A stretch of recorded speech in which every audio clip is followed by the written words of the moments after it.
ಇನ್ನು ಬೆಂಗಳೂರಿನಲ್ಲಿ ಮತ್ತೊಂದು ಲವ್ ಜಿಹಾದ್ ಪ್ರಕರಣ ಈಗ ವರದಿಯಾಗಿದೆ. ಮದುವೆಯಾಗೋದಾಗಿ ನಂಬಿಸಿ ಮುಸ್ಲಿಂ ಯುವಕ ಹಿಂದೂ ಯುವತಿಗೆ ಕೈ ಕೊಟ್ಟಂತಹ ಪ್ರಕರಣ. ಹಿಂದೂ ಯುವತಿಯ ಜೊತೆ ಲವ್, ಮುಸ್ಲಿಂ ಯುವತಿಯ ಜೊತೆ ನಿಶ್ಚಿತಾರ್ಥ ಮಾಡಿಕೊಂಡಿದ್ದಾನೆ. ಮೊಹಮ್ಮದ್ ಇಶಾಕ್ ಅಂತ ಆತನ ಹೆಸರು. ಆತನ ವಿರುದ್ಧ ಈಗ ನೊಂದ ಯುವತಿ ದೂರನ್ನು ಕೂಡ ಕೊಟ್ಟಿದ್ದಾರೆ. HSR ಲೇಔಟ್ ಪೊಲೀಸ್ ಸ್ಟೇಷನ್ ಲಿಮಿಟ್ಸಲ್ಲಿ ನಡೆದಿರ್ತಕ್ಕಂಥ ಘಟನೆ. ಅಂದರೆ ಆಕೆಯನ್ನು ಪರಿಚಯ ಮಾಡ್ಕೊತಾನಂತೆ, ಮದುವೆ ಆಗ್ತೀನಿ ಅಂತ ಆಕೆಯನ್ನು ನಂಬಿಸ್ತಾನಂತೆ, ಆಕೆ ಹೋಟೆಲ್ ರೂಮ್ಗೆಲ್ಲ ಕರ್ಕೊಂಡು ಹೋಗಿದ್ದಾನೆ, ಲೈಂಗಿಕವಾಗಿ ಬಳಸ್ಕೊಂಡಿದ್ದಾನೆ, ಎಲ್ಲ ಸರಿ. ಬಟ್ ಅದಾದ ನಂತರ ಏಕಾಏಕಿ ಬೇರೆ ಮುಸ್ಲಿಂ ಯುವತಿಯ ಜೊತೆ ಎಂಗೇಜ್ಮೆಂಟ್ ಮಾಡ್ಕೊತಾನೆ. ನನಗೆ ಫೋನ್ ಮಾಡಬೇಡ, ಮಾಡಿದ್ರೆ ಕೊಲೆ ಮಾಡ್ತೀನಿ ಅಂತ ಏನೋ ಬೆದರಿಕೆ ಹಾಕಿದಾನಂತೆ. ಈಗ ನೊಂದ ಯುವತಿ ವಿತ್ ಪ್ರೂಫ್ ಏನೇ ನಡೀತು ಅಂತಂದ್ಬಿಟ್ಟು ಎಲ್ಲವನ್ನ ಕೂಡ ಈಗ HSR ಲೇಔಟ್ ಪೊಲೀಸರಿಗೆ ದೂರನ್ನು ಕೊಟ್ಟಿದ್ದಾರೆ. ನನಗೆ ನಂಬಿಕೆ ದ್ರೋಹ ಆಗಿದೆ. ಇದು ಮತ್ತೊಂದು ಲವ್ ಜಿಹಾದ್ ಪ್ರಕರಣ. ಮದುವೆಯಾಗೋದಾಗಿ ನಂಬಿಸಿ ಹಿಂದೂ ಯುವತಿಗೆ ಮುಸ್ಲಿಂ ಯುವಕನೊಬ್ಬ ಮೋಸ ಮಾಡಿರ್ತಕ್ಕಂತಹ ಪ್ರಕರಣ.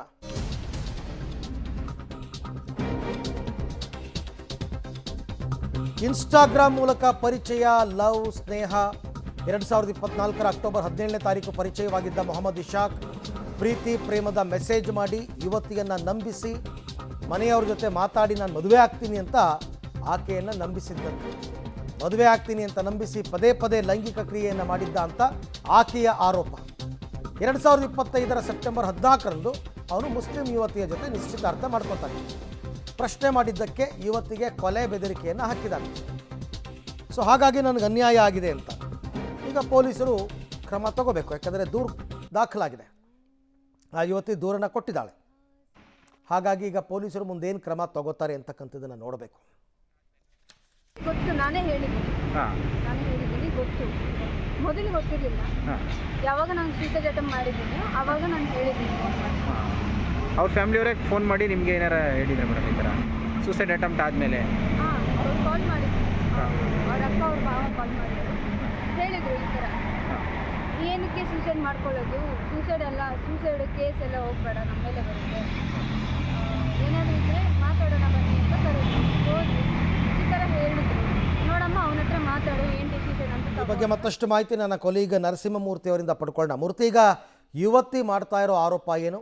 ಪೊಲೀಸರು ಈ ಮೊಹಮ್ಮದ್ ಇಶಾಕ್ ವಿರುದ್ಧ ಏನು ಕ್ರಮ ತಗೊಂಡಿದ್ದಾರೆ? ಅರವಿಂದ, 2024 ಅಕ್ಟೋಬರ್ 31ನೇ ತಾರೀಕು ಕಣಿಸಂದ್ರದ ಮಾಲ್ನಲ್ಲಿ ಈ ಯುವತಿಯನ್ನ ಮೊಹಮ್ಮದ್ ಇಶಾಕ್ ಅಂತೇಳಿ ಈತ ಭೇಟಿ ಆಗ್ತಾನೆ. ಅದಕ್ಕೂ ಮೊದಲು ಇನ್ಸ್ಟಾಗ್ರಾಮ್ನಲ್ಲಿ ಪರಿಚಯವಾಗಿರುತ್ತೆ. ಆ ಪರಿಚಯ ಒಂದಷ್ಟು ಸ್ನೇಹಕ್ಕೆ ತಿರುಗಿ ಮೊದಲಿಗೆ ಪರಿಚಯ ಮಾಡ್ಕೊಂಡಂತ ನಂತರ ಒಂದಷ್ಟು ಚಾಟಿಂಗು ಅದು ಇದು ಅಂತೇಳಿ ಸಾಕಷ್ಟು ನಡೆದಿದೆ. ನಿನ್ನನ್ನ ಮದುವೆ ಆಗ್ತೀನಿ ಅಂತೇಳಿ ನಂಬಿಸಿ ಈ ಹೆಬ್ಬಾಳ ಬಳಿಯ ಒಂದು ಲಾಡ್ಜಿಗೆ ಕರೆದೊಯ್ದು ನನ್ನನ್ನ ನಂಬಿಸಿ ಅತ್ಯಾಚಾರವನ್ನ ಎಸಗಿದಾನೆ ಅನ್ನೋ ನಿಟ್ಟಿನಲ್ಲಿ ಇದೀಗ ಈ ಯುವತಿ ಆರೋಪವನ್ನ ಮಾಡ್ತಿದ್ದಾರೆ. ಮೂಲತಃ ಆಂಧ್ರ ಪ್ರದೇಶದ ಅನಂತಪುರದ ಈ ಯುವತಿ ಬೆಂಗಳೂರಿನಲ್ಲಿ ಖಾಸಗಿ ಕೆಲಸವನ್ನ ಮಾಡ್ಕೊಂಡಿದ್ರು, ಮತ್ತೆ PG ಒಂದರಲ್ಲಿದ್ರು. ಇನ್ಸ್ಟಾಗ್ರಾಮ್ನಲ್ಲಿ ಪರಿಚಯವಾದಂತವನನ್ನೇ ನಂಬ್ಕೊಂಡು ಇದೀಗ ಆಕೆ ನನ್ನ ಸರ್ವಸ್ವವನ್ನು ನಾನು ಕಳ್ಕೊಂಡಿದ್ದೀನಿ ಅನ್ನೋ ಮಟ್ಟಿಗೆ ಇದೀಗ ಆರೋಪವನ್ನ ಮಾಡ್ತಿದ್ದಾರೆ. ಮತ್ತೆ ಆತನ ಮೇಲೆ ಕ್ರಮವನ್ನ ಕೈಗೊಳ್ಳಬೇಕು ಅನ್ನೋ ನಿಟ್ಟಿನಲ್ಲಿ ಒಂದಷ್ಟು ಒತ್ತಾಯವನ್ನ ಸಹ ಮಾಡ್ತಿದ್ದಾರೆ. ಇನ್ನು ಇದು ಯಾಕೆ ಈ ಲವ್ ಜಿಹಾದ್ ಆಗ್ತಿದೆ ಅಂತ ಹೇಳಿ ನೋಡಿದಂತಹ ಸಂದರ್ಭದಲ್ಲಿ ಹಿಂದೂ ಯುವತಿಯರನ್ನೇ ಈತ ಏನಾದ್ರು ಟಾರ್ಗೆಟ್ ಮಾಡ್ತಿದ್ನ ಅನ್ನೋ ಒಂದು ಅನುಮಾನ. ಯಾಕಂತ ಹೇಳಿದ್ರೆ 3 ತಿಂಗಳಿಂದ ಆಕೆಯನ್ನ ಅವಾಯ್ಡ್ ಮಾಡಿದ್ದಾನೆ. ಅದ್ರ ಜೊತೆಗೆ ಈತನಿಗೆ ಬೇರೆ ಬೇರೆ ಯುವತಿಯರ ಜೊತೆ ಒಂದಷ್ಟು ಸಂಬಂಧ ಇದೆ ಇದೇ ರೀತಿಯಾಗಿ ಅನ್ನೋದು ಕೂಡ ಈ ಯುವತಿಗೆ ಗೊತ್ತಾಗಿದೆ. ಅದಾದ ಬಳಿಕ ಎಂಗೇಜ್ಮೆಂಟ್ ನ ಮುಸ್ಲಿಂ ಯುವತಿಯೊಂದಿಗೆ ಮಾಡ್ಕೊಂಡಿರೋದು ಕೂಡ ಈ ಯುವತಿಗೆ ಗೊತ್ತಾಗಿದೆ. ಹೀಗಾಗಿ ಆಕೆ ಸೂಸೈಡ್ ಅಟೆಂಪ್ಟ್ಗೆಲ್ಲ ಈ ಸಂತ್ರಸ್ತೆ ಟ್ರೈ ಮಾಡಿದಾಳೆ. ಮದ್ವೆ ಆಗ್ಲೇಬೇಕು ಅಂತ ಹೇಳಿದ್ರೆ ನೀನು ಮುಸ್ಲಿಂಗೆ ಕನ್ವರ್ಟ್ ಆಗ್ಬೇಕು ಅಂತ ಹೇಳಿ ಆಕೆಗೂ ಕೂಡ ಒಂದಷ್ಟು ಹಿಂಸೆಯನ್ನ ಕೊಟ್ಟಿದ್ದಾನೆ ಅನ್ನೋದು ಗೊತ್ತಾಗ್ತಿದೆ. ಸದ್ಯ ಈ ಸಂಬಂಧ ಯುವತಿಯ ದೂರಿನ ಆಧಾರದ ಮೇಲೆ HSR ಲೇಔಟ್ ಠಾಣೆಯಲ್ಲಿ ಪ್ರಕರಣ ದಾಖಲಾಗಿದೆ. ಪೊಲೀಸರು ಒಂದಷ್ಟು ಇನ್ವೆಸ್ಟಿಗೇಷನ್ ಅನ್ನ ನಡೆಸ್ತಿದ್ದಾರೆ. Aravind, right, thank you. ತಮ್ಮ ಎಲ್ಲ ಮಾಹಿತಿಗಾಗಿ ಧನ್ಯವಾದ.